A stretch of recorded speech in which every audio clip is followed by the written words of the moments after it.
দণ্ডবোধ সককে মুই হচ্ছে অনিতা আর মুই তোমার সাথে ছোট্ট একটা মিনি ব্লগ নিয়ে আসুন। মোর ব্লগটা ফার্স্ট থেকে নাচ পর্যন্ত দেখবেন, ভালো লাগবে। আর মোক এটা রান্নাঘর দেখে কি ভাবেছেন এটা আমার রান্নাঘর?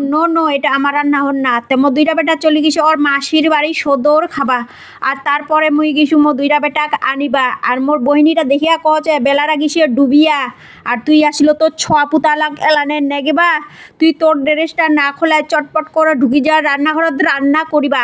তারপরে মুই এক চুটকিতে এক তিরকে চলে গেলু রান্নাঘরত দেখিবা। যাইয়া দেখেছো একটা গালমাত মটন, একটা গালমাত চিকেন। তারপরে দুইটা চুলা দুইটা কড়াইয়ত বসাই দিনু মুই খাসির মাংস কষেবা।